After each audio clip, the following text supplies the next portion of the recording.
अस्सलाम वालेकुम, my name is Shoaib Shahid and I am a global real estate consultant. आज हम बात करेंगे कि पाकिस्तान में रियल एस्टेट का फ्यूचर क्या है।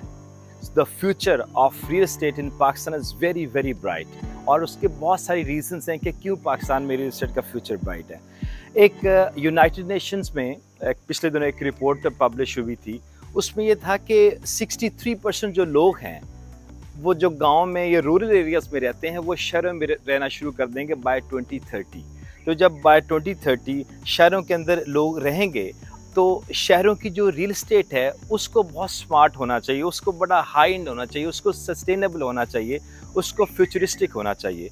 वर्ल्ड बैंक की रिपोर्ट के मुताबिक the asset value of real estate of Pakistan वो रफली है बिटवीन $350 बिलियन टू $400 बिलियन, जो कि बहुत बड़ा एक नंबर है। अब जब इतनी बड़ी एसेट वैल्यू है पाकिस्तान की, इसको मद्देनज़र रखते हुए कि लेकिन उसके बावजूद को पाकिस्तान में रियल एस्टेट का फ्यूचर तो बहुत अच्छा है, लेकिन हमारी जो ग्लोबल रैंकिंग है वो हम कहीं भी फॉल नहीं करते। उसके पीछे बहुत सारी रीजंस हैं और one of the major reason is that कि पाकिस्तान में अनफॉर्चुनेटली जो बड़ी इन्वेस्टमेंट्स हैं, जो फॉरेन डायरेक्ट इन्वेस्टमेंट्स होती हैं रियल एस्टेट में, वो नहीं हो रही।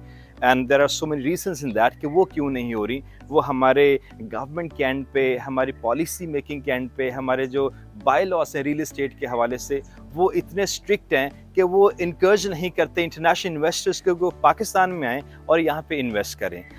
आज हम उस पर भी बात करेंगे, लेकिन the most important thing is कि जब पाकिस्तान की वर्ल्ड बैंक के मुताबिक इतनी बड़ी एसेट वैल्यू है रियल एस्टेट की, तो हमें उसका फ़ायदा उठाना चाहिए। हमें ये देखना चाहिए कि क्या पैरामीटर्स हम अडॉप्ट करें कि हम लोकल जो टॉप के बिल्डर्स हैं, जो रियल एस्टेट डेवलपर्स हैं, उनको वो ऊपर ला सकें और जो बाहर के फॉरेन इन्वेस्टर्स हैं उनको भी इनकरेज कर सकें।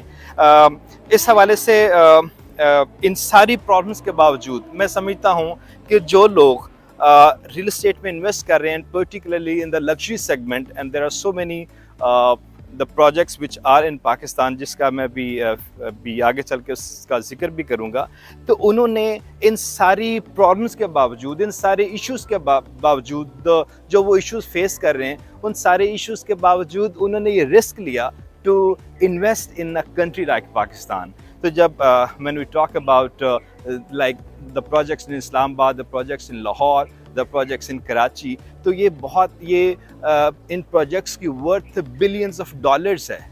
तो जब इतना बड़ा हमारे लोकल इन्वेस्टर्स उस पर रिस्क ले रहे हैं, तो मेरा ये ख्याल है कि हमें भी as a nation we should be encouraging them. Being a global luxury real estate consultant, I have facilitated a lot of people to live and invest in the world's most prestigious destinations. I'm going to do exactly the same for you in Pakistan. तो पाकिस्तान में कुछ projects हैं जो बहुत high and हैं, and rest assured when you'll be part of those projects you will be privileged to be a part of and to be associated with the projects which I'm going to bring for you. Thank you so much.